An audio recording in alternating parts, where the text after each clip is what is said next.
Okay, hello, good morning. Welcome to the lecture on DAG-based DLTs. Effectively, it's two lectures, one after the other. So, what is DAG, directed acyclic graph? Why do we need directed acyclic graphs instead of chains? So, let's take one step back and review what we already know. Consensus, we already know that consensus is the main bottleneck in blockchain. It has slow convergence, it limits the throughput of transactions, and it can also be resource consuming. I'm talking about open blockchain, right, not Hyperledger. So we already had a lecture where we consider different ways to overcome the scalability barrier. And one of the directions for scaling the technology is to increase parallelism. So one of the reasons for the low throughput of transactions in Bitcoin is the need to serialize the blocks. But what if different nodes can add new transactions concurrently? Okay, some of the transactions may be conflicting. They could be double spending, for example. But not all transactions are related to each other. And effectively, why would we need to agree on the order of non-conflicting transactions? We can include all of them in whichever order. So we'll have only, we only need some partial order, partial dependency between transactions. And furthermore, we can proceed optimistically and roll back in those rare cases with conflicts. Therefore, we could increase the level of parallelism. And if we do that, we get a higher transaction throughput. So using directed acyclic graphs is one of the mechanisms to achieve that. So we'll start with the consideration of IOTA, which is one of the most prominent DAG-based blockchains. Like 5 years ago, it was among the top 10. Now it's not, today it's not doing so well. So University of Oslo maintains an MOU with IOTA. So you can see its logo on the slide or on the chart, which was given to me by the research director of IOTA. But okay, what is IOTA? In IOTA, there are no blocks. Each transaction is stored individually. In transaction, there is no ledger. Ledger in the sense like sequence of blocks. Instead, transactions are stored in a database. So all the info about transactions and balances is kept in the RocksDB database. And individual transactions are organized in a DAG rather than chain. So throughout this lecture, I'll make a distinction about the terminology. Throughout this lecture, I'll say nodes and vertices. But when I say nodes, I refer to network nodes, to machines. When I say vertices, I mean vertices of the DAG, of the graph, which represent transactions. So, not to be confused, nodes and vertices.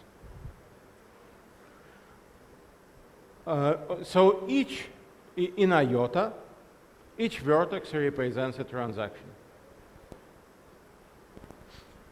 Of course, this organization requires more storage because now we need to keep track of there would be more edges between the vertices, and also each transaction needs to be stored as a separate vertex, and that results in a higher storage requirement.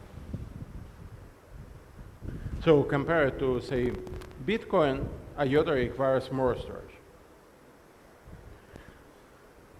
So what's IOTA solution? To do some periodic snapshotting. So the periodic snapshot process removes all of the transaction history and the addresses with zero balances, so a bit of a cleanup, and creates the list of addresses with a non-zero balance. So effective this way, this mechanism of snapshotting allows IOTA to forget about significant portion of the history long gone, and instead of going back to the Genesis block, it would start from some checkpointing from the snapshot vertex. What's the problem? The problem, of course, who does the snapshotting?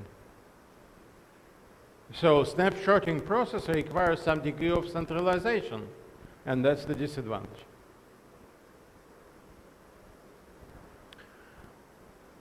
More about IOTA. So in IOTA, nodes do not create competing proposals for updating the ledger.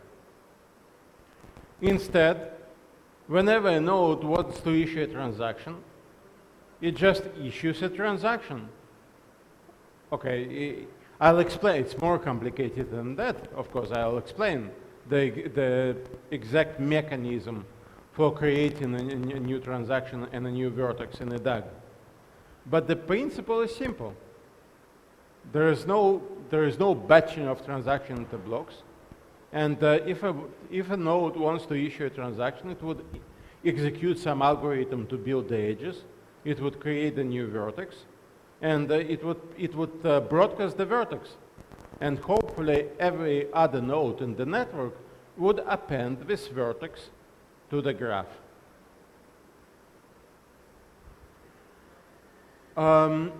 Okay, so there is no mining and there is no mining rewards.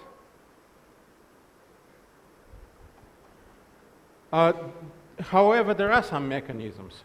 For example, it's an open network. We still need to protect against denial of service attacks. So in Bitcoin, the mechanism which protects against denial of service attacks is POW. However, POW in Bitcoin, so just to recall, POW in Bitcoin serves two purposes. One purpose, to protect against denial of service attack, and the second purpose is to facilitate consensus. In IOTA, the second goal is eliminated. So in IOTA, there are crypto puzzles, but they are only for protection against denial of service attack, and therefore they are much more lightweight compared to crypto puzzles in Bitcoin. And they do not burn nearly as much energy. So I'll call it minor crypto puzzles. Let's take an illustration of how it looks in IOTA. So this is an illustration of IOTA DAG. There is a Genesis block. And then, okay, each bundle, like IOTA at some point initially was using the concept of bundles, which they later abandoned. I mean, you can, for the sake of simplicity, you can assume that a bundle is simply a transaction, even though it has a bit more complex representation. Okay, so the Genesis transaction, and then we have new transactions, and each transaction, as you can see, may refer to up to two previously existing transactions, previously existing vertices in the graph, right? Something you can immediately see, each transaction has a weight, and I'll explain the meaning of the weight of a transaction soon.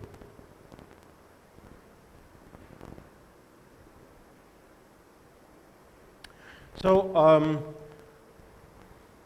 so this is, by the way, double spanning. So here and here we have a double spanning transaction, which exists in two different sort of branches. I don't know, yeah, I guess we can call it branches of the DAG.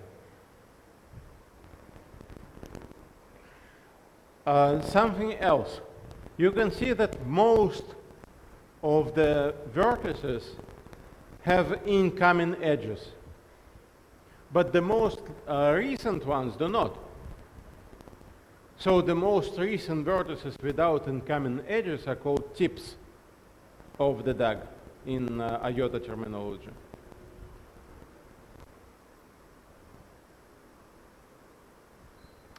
So how are edges formed? So an edge signifies an approval.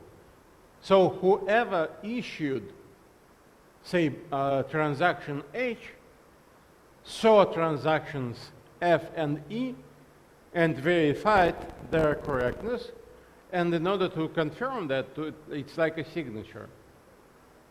In order to confirm that, the issuer of transaction H put these two edges, which signify approval of these two transactions by the issuer of transaction H.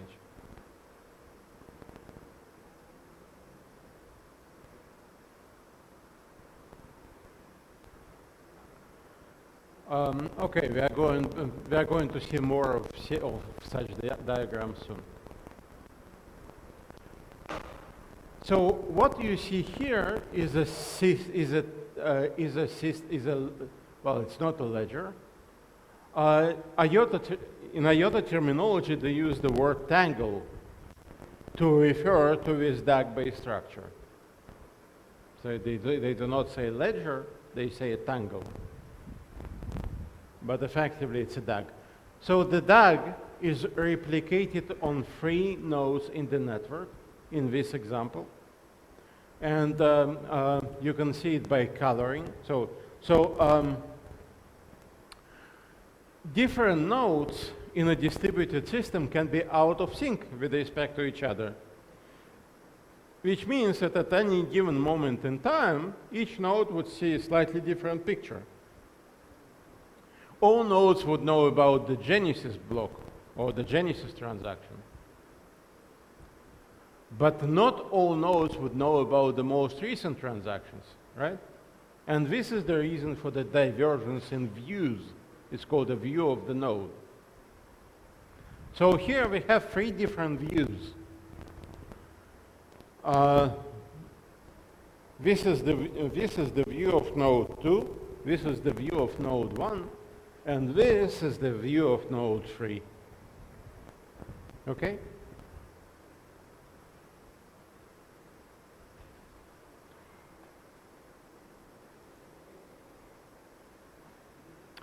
And this is a new bundle, which is not part of the new transaction, which is not part of the DAG yet, but which is about to be appended to the DAG. These are tips. Again, this is the double spanning bundle. And the creator of the new transaction needs to decide. It can only approve a tip, but it needs to select which of the tips it wants to approve.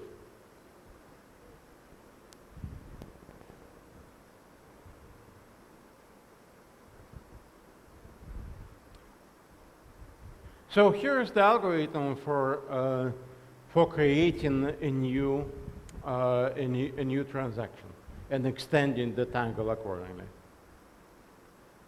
So a node who wants to issue a transaction would need to create a new bundle and would need to decide on a weight for the bundle. And in the basic implementation, a node can autonomously decide on the weight of the bundle, which is just an integer. Okay, so what's the meaning of the weight? The difficulty of the crypto puzzle, we said it's a simple crypto puzzle. Yes, it is, but its difficulty is linearly proportional to the weight of the transaction.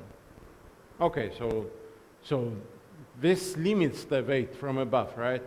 So why would the node pick a non-zero weight or a large number? Because a bigger weight results in a probabilistically faster confirmation for the transaction.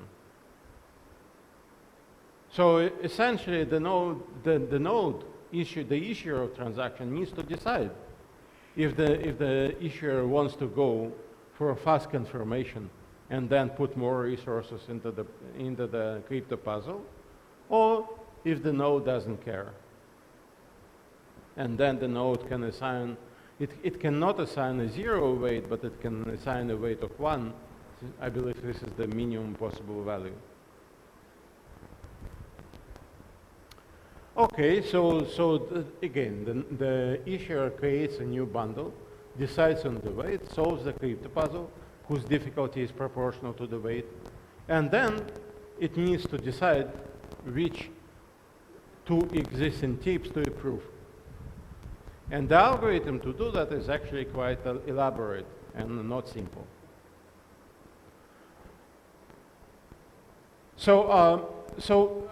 Normally, each new bundle, each new transaction refers to two tips. That's a normal situation. But of course, sometimes there is only one tip in the DAG. It may happen. For example, in the beginning, there is only the Genesis transaction. But even later, there could be cases when there is only one tip available, in which case the node would have to restrict itself to selecting only one tip. That's an exceptional case. Okay, suppose the creator, the issuer, has selected two tips. The next step would be to validate all transactions on the two paths. So it's not only selecting the tip itself. The issuer also needs to select a path from the Genesis transaction to that particular tip. So the issuer has two paths. And now it needs to verify the correctness of all transactions on the two paths. So what does it mean, correctness of transaction? Well, it means, of course, that they're structurally formed in a correct way. But it also means that there is no double spending.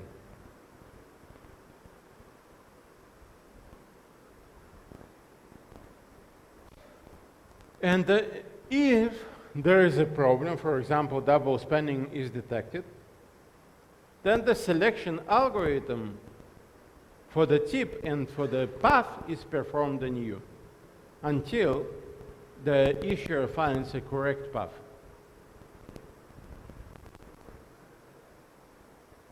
Okay, so finally, the issuer finds two correct paths.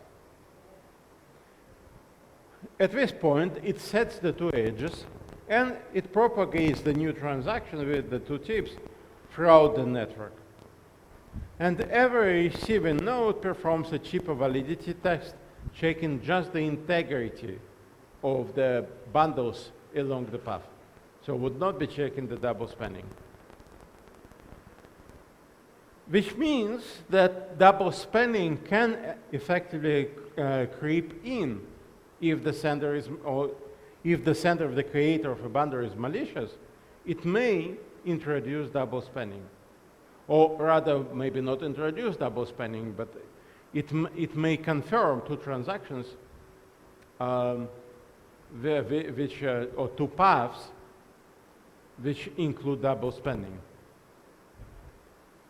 However, probabilistically, this case will be discovered later when someone else would try to add, when an honest node would try to create a new bundle and try to approve.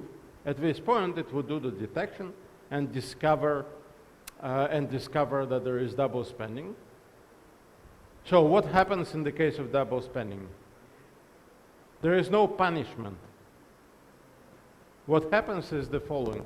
Okay, I'm going to say soon what happens in case of double spending, but there is another step. The creator of the transaction needs to perform monitoring of confirmation and retouchment. I'm going to explain that step soon.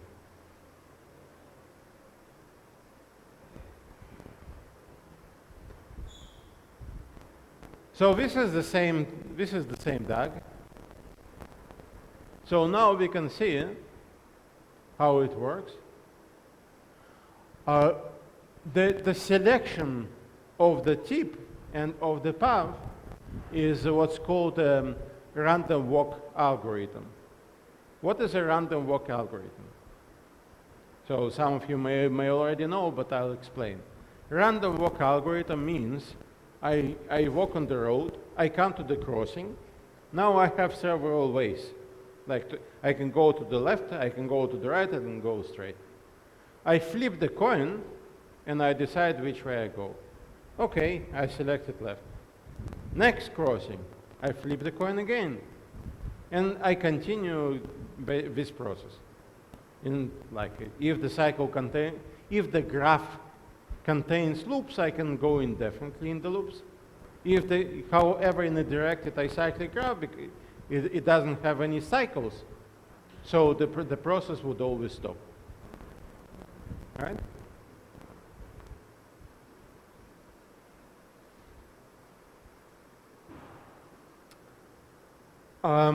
Okay, so how does IOTA use this algorithm? The random walk always starts with the genesis block. Now from the genesis block, I can go to bundle A or I can go to bundle B. Which way I choose, I flip a coin.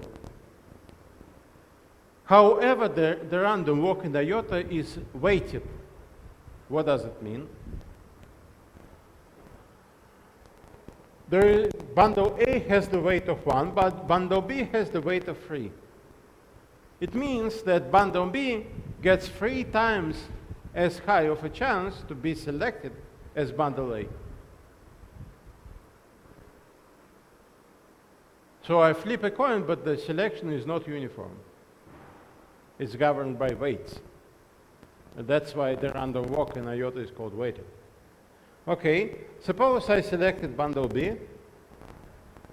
Then, from bundle B, I can go to bundle C or bundle J.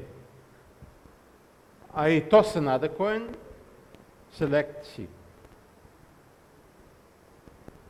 Even though C is less likely than J, it has a lower weight, but the selection is random. Next step, I select bundle D.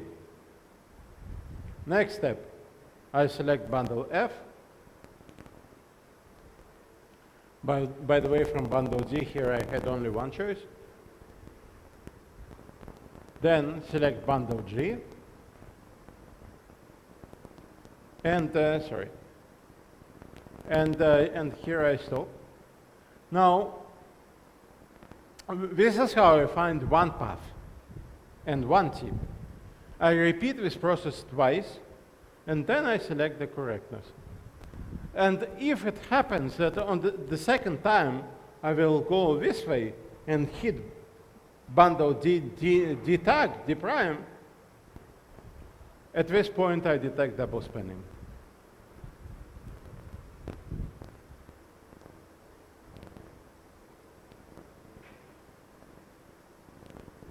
Okay, so what happens in the case of double spending? And not only in the case of double spending. So some bundles are getting confirmed. Because of randomness, some bundles may get confirmed much faster than the others, while some valid bundles may in fact be never confirmed and be left behind in IOTA terminology. So this is an example. This is a tip which is left behind, because you see here everyone references, all the vertices reference each other, right? So it's like a cluster. But this tip was left behind. Maybe because it has too low of a weight compared to the other tips. That could be one reason. Maybe someone wanted to starve that particular tip. So there could be different reasons. But anyway, it's left behind. So if it's left behind, if it's not sufficiently confirmed, that you cannot be sure that it will go in. You cannot, what about transaction finality, right? You can ask. Well, it's probabilistic. in IOTA, just like it is in Bitcoin, though the computation of probabilities is totally different. And it can always be that even though your transaction was successfully appended to the DAG by many nodes, it's still possible that this transaction will be left behind. So in practice, I can only be sure that the transaction is valid after some time if there are enough of later transactions that build on top of the old transactions. So the confirmation in IOTA is also quite a complex algorithm, right? Because we take some old transaction here, and then we need to wait until there is sufficient weight, later weight. So we calculate the cumulative weight of later transactions which approve the given transaction. And if the later weight may exceed some threshold, then we declare a victory. We declare that the transaction is final. Okay, so it means that after you issue the transaction, you are interested in the transaction, you need to monitor the DAG for not only for inclusion of the transaction, but also for later approvals of that transaction. And the speed of confirmation depends on the weight of the bundle, of course. And here comes the additional mechanism of reattachment. At any point in time, a node may repeat the same transaction. How do we know that it's the same transaction? Well, it would have the same transaction ID. So this way we know that it's not like Alice transferred one IOTA token to Bob twice in two different transactions, but we will know that it's the same transaction because both transactions have the same ID. Okay, so it's called a reattachment mechanism.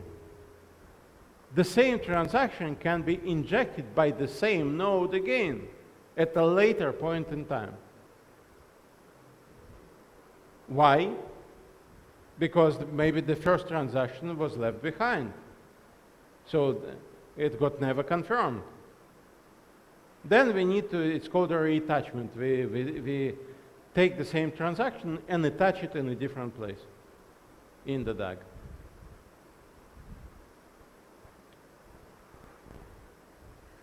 And this is something that also happens with double spending. If there is double spending, then after it's discovered, one of the double spending vertices will be left behind. It will not be confirmed.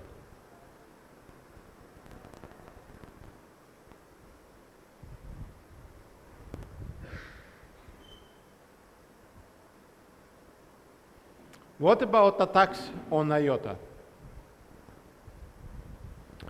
There are quite interesting attacks on IOTA, I would say. The first one is called parasite chain attack. An adversary secretly generates an alternative subgraph offline, but occasionally references the main graph to obtain a higher weight. So you see the illustration here. This is a parasite chain, and this is the main tangle. So the parasite chain is never confirmed for the time being.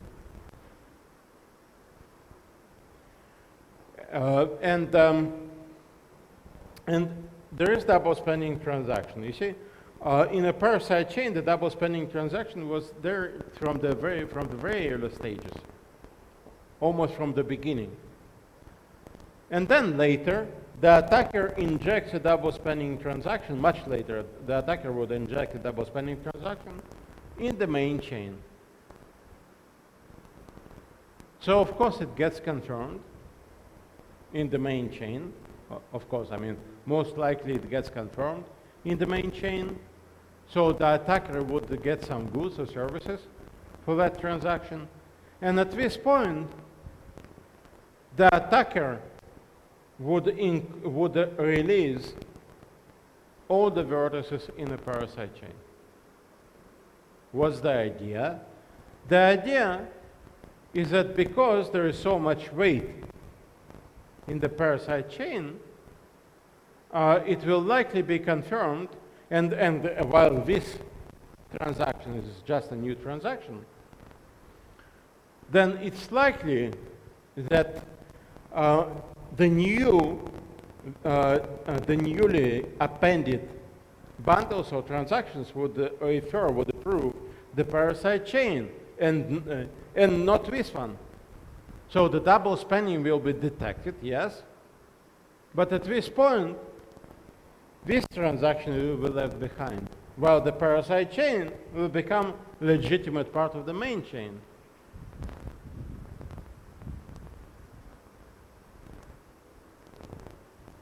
And as a result, so first the attacker gets something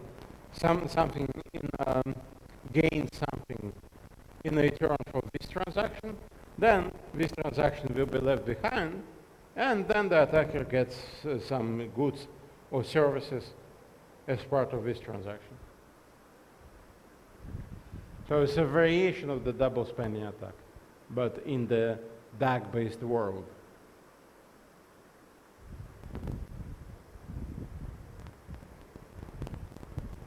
More attacks on IOTA. The next attack is called a splitting attack. The attacker partitions the tangle by making sure that the two subgraphs within the tangle maintain a similar cumulative weight over time. And then this balance needs to be maintained, right? So the attacker would need to inject transactions in order to maintain this balance between the two partitions of tangle. Okay, so what's the point? The point is that such partitioning allows the attacker to perform double spending by placing two conflicting transactions, one in each subgraph. So what happens is that there would be some the two branches, the two partitions are competing with each other. And sometimes, because they have almost the same weight, sometimes the first partition would be the winning one, and sometimes the second partition would be the winning one. And they're competing because they have double spending, because they have conflicting transactions. So sometimes one partition is considered the main tangle. Sometimes the other partition is considered the main tangle. And that's another case for double spending. And in fact, in such a situation, again, the trick, of course, for the attacker to maintain this partitioning. But if the attacker manages to do that, then it can inject several double spending transactions, not just one. So two copies, one in each partition. How do we defend against such attacks? So there have been some tweaks or slight modifications to the IOTA algorithm. The first modification was to modify tip selection so as to increase the chance of left behind tips. How do we do that?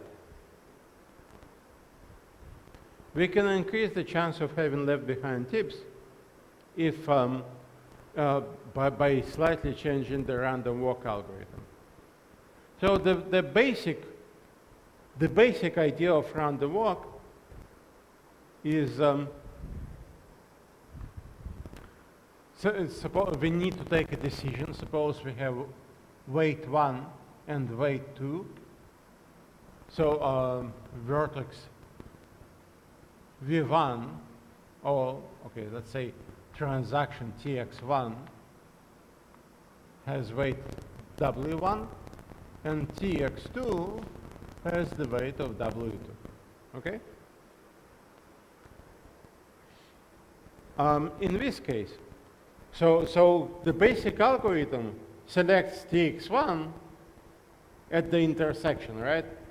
It selects TX1 with the probability linearly proportional to W1, and TX2 with the probability of probability which is linearly proportional to the weight 2.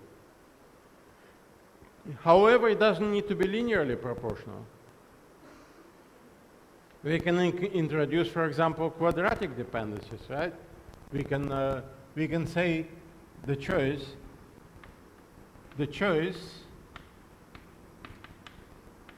is proportional or will be proportional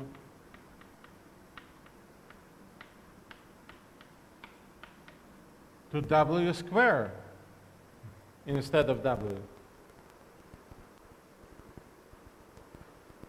If we do that, then the weight would have a stronger impact on the selection. Slightly higher weight would result in more significant impact compared to linear dependency, right? So we have the freedom of how to do the weighted walk. And okay, so it means that the bigger weight would have an even higher chance to be chosen. And this mechanism would increase the chance of left behind tips.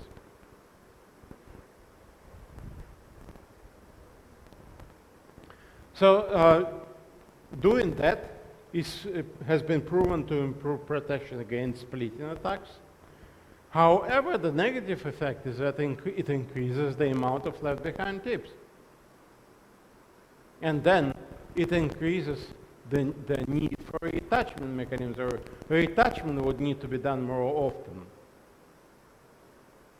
Right, so the DAG grows, there is higher overhead related to left behind tips. So there is a trade-off here.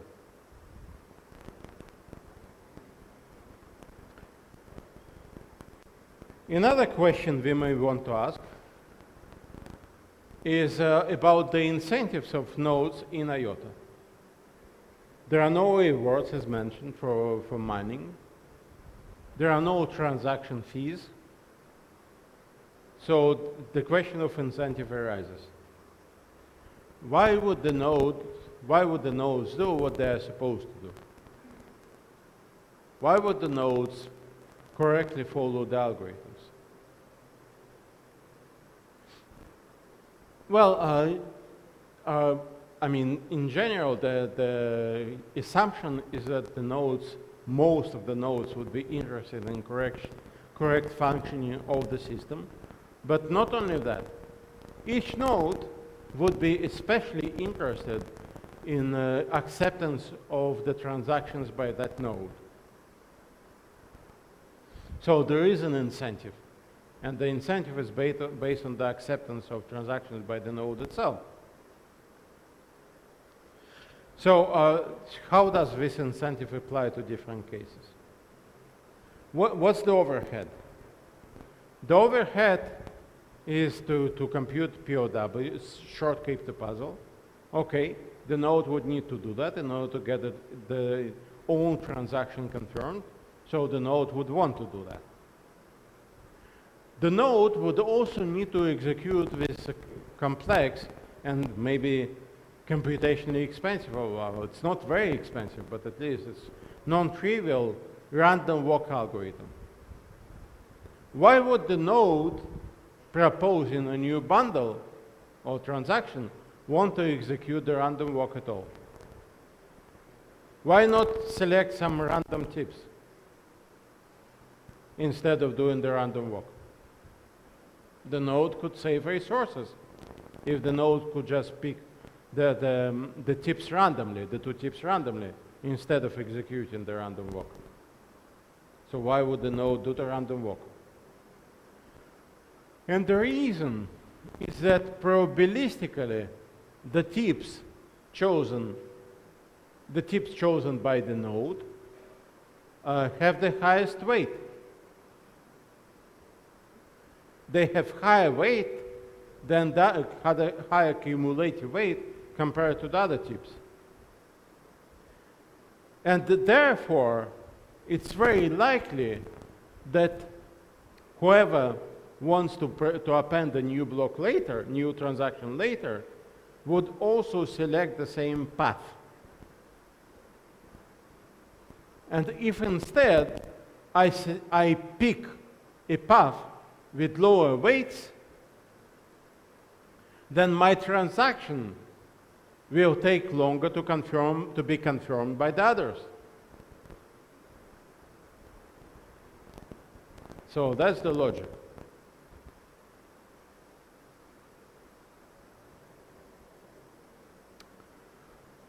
Another question: why would the node creating a new bundle perform a random selection instead of just choosing deterministically a tip with the biggest weight? So that's an interesting deviation from the protocol. It looks beneficial at the first glance, because that would increase the probability of faster confirmation. So that's a valid attack on IOTA, and IOTA sort of introduced some additional protection mechanisms against this kind of behavior.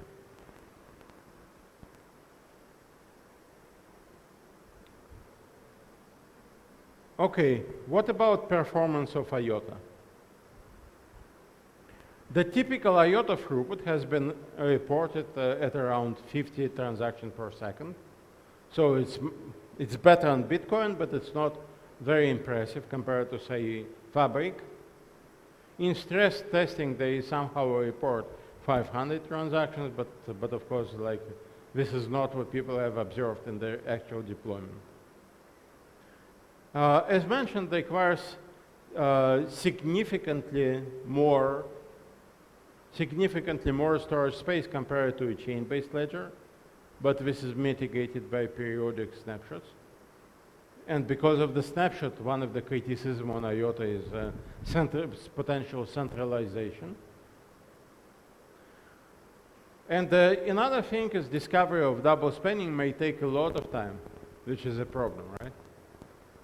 Because we want to know if the transaction is final as soon as possible. So let's come back to this table which compares different systems, but now we are looking at the IOTA column. So IOTA is also using UTXOs, not accounts. It produces DAG of transaction bundles with the edges signifying approval. Tango is stored in a RockDB database, so there is no like blocks stored in files on disk, in contrast to the other system. So there is additionally, IOTA maintains snapshot data, and the snapshot purges the database. And there is some additional technology in IOTA which provides in-memory storage for faster processing. It's called Tangle Accelerator, which is effectively a proxy cache for nodes. So IOTA was an interesting foundation because it had a research team, and the research team was always coming up with some new ideas. So these are some of the new ideas for IOTA. Increase the number of tips. Why 2 tips? Why not 3 tips? Well, the higher the number of tips, the more the overhead of computing the paths and verifying the integrity and correctness. So some balance had to be maintained. But of course, like high number of tips, on the other hand, would increase the confirmation rate. Core decide, a mechanism to eliminate the coordinator doing snapshots to increase decentralization. Committee selection.